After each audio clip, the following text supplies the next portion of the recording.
From Dexter Johnson's involvement in a violent crime spree in Texas. Dexter Darnell Johnson, the jury has found you guilty of in accordance with the laws of the state of Texas. This court hereby assesses your punishment of death. To Aiden Fucci's brutal attack on a classmate in Florida, and much more. Mr. Fucci, having entered a plea of guilty to the crime of first, I adjudicate you guilty of the premeditated first, Tristan Bailey. I sentence you to life in prison. Join us as we explore the case of the youngest death penalty of all time. What's going on? I don't let you demons. You demons want to take my soul away. I don't let you demons steal my soul. The case of Dexter Johnson, suspected of robbing and taking a life in Texas. Dexter was part of a group of 5 that randomly chose to target Maria Aparece and Huino that sat in their car outside. Dexter was in a group of 5 people while the incident happened.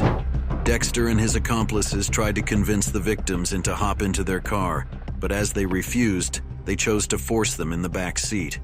After putting them in the back seat, they drove to a secluded spot, robbed them, and then took their lives afterwards. Johnson was arrested a few days later, but when he was taken into custody, the police didn't have any evidence directly linking him to the crime. When they traced the stolen vehicle, they found DNA evidence that could tie Johnson to the crimes. He faced charges, including 2 counts of capital disappearing, carjacking, robbery, and unlawful conduct, with the possibility of facing the death penalty. Charged for taking 2 lives, carjacking, robbery, and sexual assault, Dexter Darnell Johnson faced the gravest of consequences under Texas law, the death penalty. Dexter Darnell Johnson, the jury has found you guilty of capital offense with the laws of the state of Texas. This court hereby assesses your punishment of death. The moment the verdict was announced, the courtroom became a scene of profound emotional turmoil. Jesus, the God! The God! Johnson, overtaken by despair, made a sudden, desperate attempt to approach the victim's family, but was swiftly subdued by court officers and escorted out.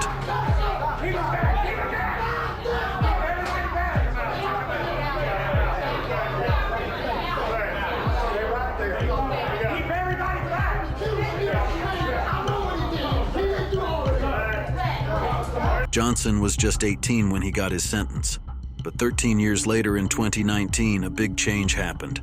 A federal court stopped his execution because they said he had an intellectual disability, which meant he shouldn't face the death penalty. This case makes you think of other insane stories, like Aiden Fucci's case in Florida. Fucci was accused of making a friend disappear after they sneaked out together. What you got going on? Why am I here? I just want to talk to my mom and dad. What's going on? What's going on? This is Aiden Fucci that's accused of making his 13-year-old classmate, Tristan Bailey, vanish in a wooded area near where they lived in Florida.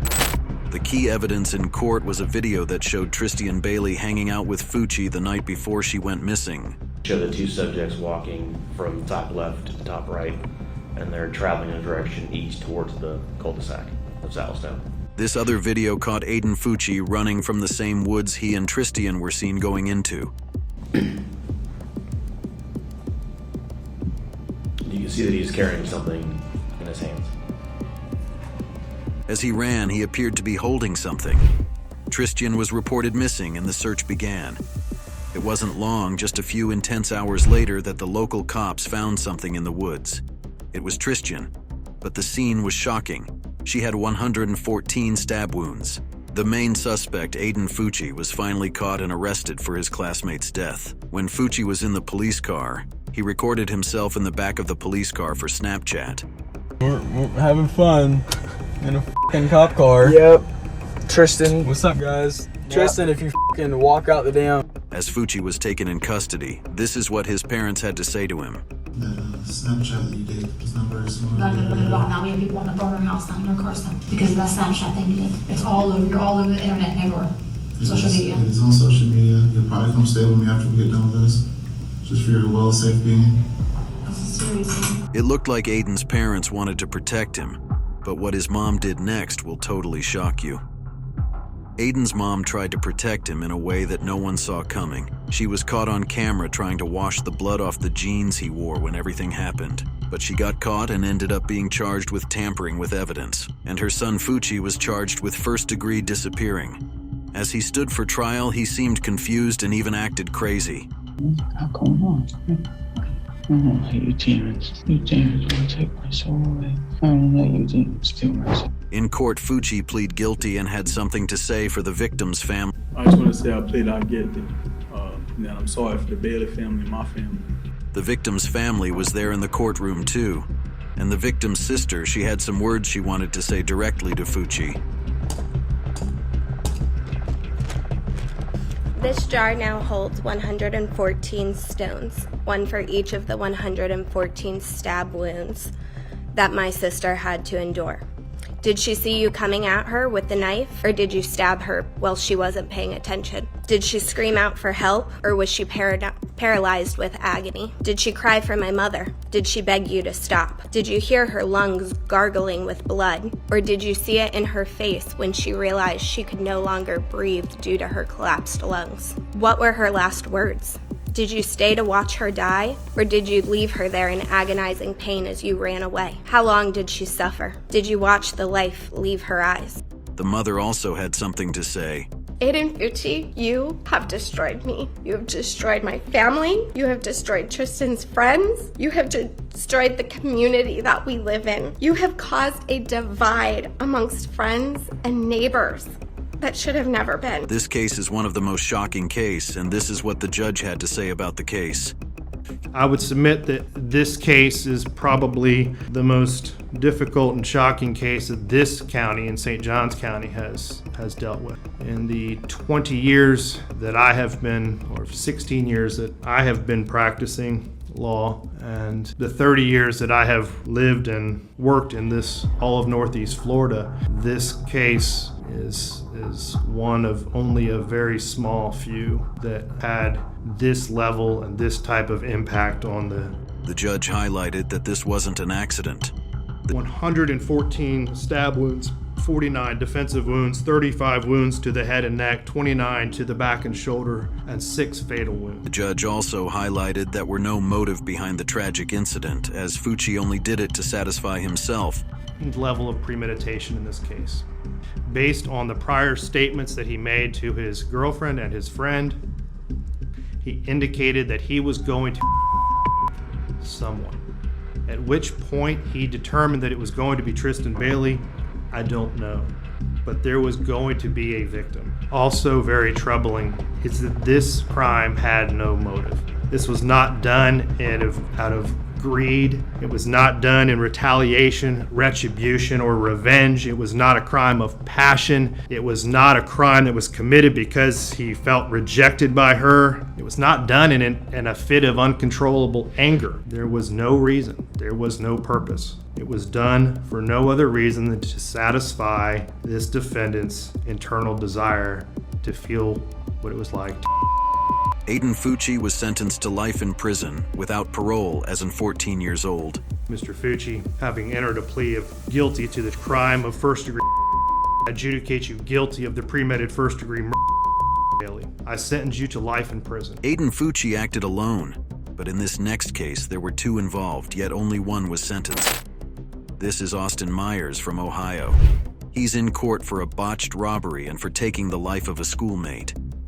What makes this case stand out is that he wasn't acting alone. His friend Timothy E. Mosley was also involved in the disappearance of 18-year-old Justin back on January 28, 2014. He hanged and stabbed the victim, and here's what he had to say about it. Plan was now pretty clean, no blood. Right. I got him like right on the chin. Okay. So I start to freak out. I'm just like, if this isn't going as planned, I don't know if it's too late to take it back. Right. It never felt like you hit the bone or anything like where it was tough. It just was in and out. Really? I had enough time. I don't know exactly. As the trial kicked off, Myers faced several charges, including the disappearance of Justin Back, even though it was his friend who did the stabbing. Myers was charged with the aggravated disappearance of Justin Back. Myers tried to blame Mosley for everything. Brian's 10, why this suddenly happened? I didn't want to try to talk about it because he just was in front of me. and he had a and I don't know why he would have been pushed. But the same did Mosley. Then how would I know about the safe? How would I know about the money? Why would I put something in cold blood? He told me that. What did he tell you? Well, he told me about Justin's house and his stepdad. Saying he has a safe, he keeps it cracked open, and he has a gun, and I want money. How much money did you think was going to be there? Austin said it'd be a couple thousand. So we were thinking, quick job, in and out, boom, well, make some money. And then we came up with the plan of taking out Justin, because in the way. So he's the brains of the operation. It sounds like. Pretty much, I was probably. You're the mom. The authorities revealed that Myers was the mastermind behind the incident. He was the one who got chemicals for decomposing the body and fired twice at the body after death. The victim's mother also had something to say.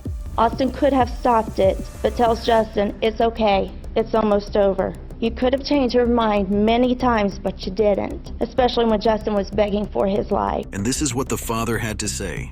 I'm going to stand up here and tell you how much I hate you.